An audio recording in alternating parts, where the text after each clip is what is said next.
Assalamualaikum warahmatullahi wabarakatuh. Selamat pagi anak-anak dimanapun kalian berada. Semoga kalian sehat selalu. Hari ini pada pertemuan kali ini Ibu akan melanjutkan pembahasan kemarin, yaitu selanjutnya kita akan membahas tentang cyber sastra angkatan 80-an dan angkatan 90-an. Yang pertama, Ibu akan menjelaskan tentang angkatan cyber sastra. Cyber sastra adalah karya sastra dunia maya yang sering muncul pada internet dengan berbagai macam nama portal, dan kemajuan teknologi itu memungkinkan munculnya varian baru karya sastra berdasarkan mediumnya. Selanjutnya, ciri-ciri atau karakteristiknya. Yang pertama, bersifat terbuka, bahkan cenderung vulgar.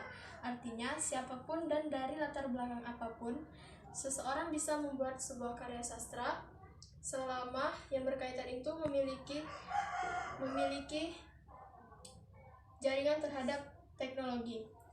Yang kedua, seorang pengarang dapat menayangkan karya sastranya tanpa harus melewati pengeditan ketat terhadap otoritas lain. Selanjutnya, kelebihan dari cyber sastra. Yang pertama, kita bisa membaca sebuah karya sastra tanpa harus membeli bukunya terlebih dahulu. Yang kedua, waktu kita menjadi efisien saat membaca sebuah karya sastra. Yang ketiga, kita bisa membacanya di mana saja dan kapan saja.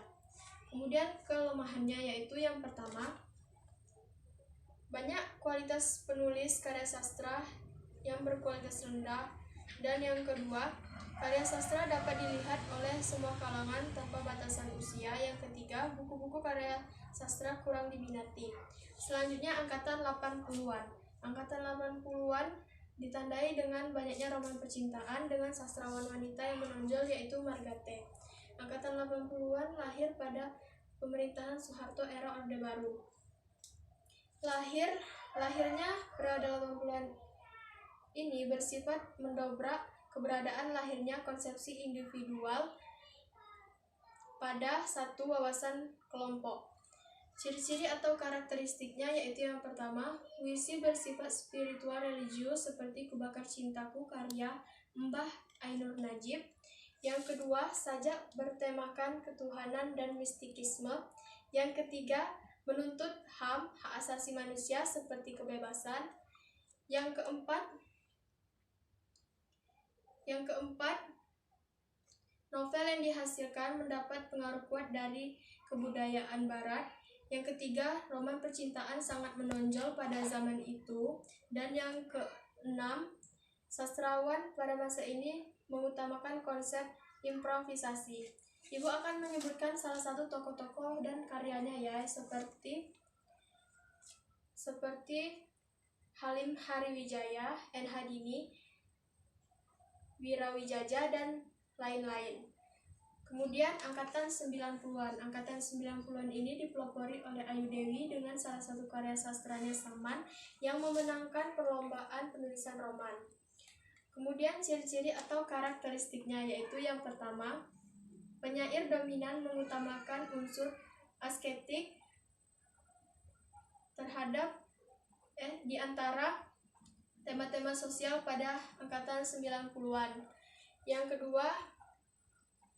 Yang kedua, mulai muncul masalah gender. Yang ketiga, muncul sastrawan wanita yang menonjol. Yang keempat,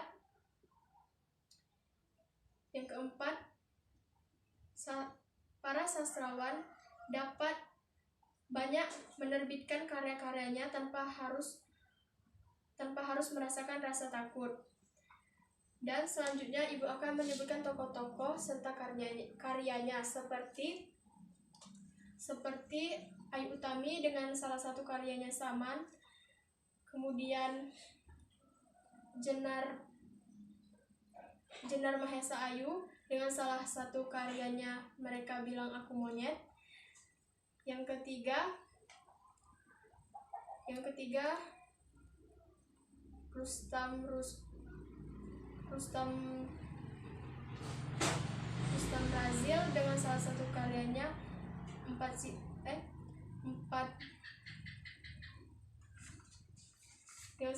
karyanya Segi Empat Patah Sisi. Baiklah, itu saja materi hari ini yang dapat Ibu sampaikan. Bila anak-anak belum paham, bisa bertanya di grup WA. Sekian dan terima kasih. Wassalamualaikum warahmatullahi wabarakatuh.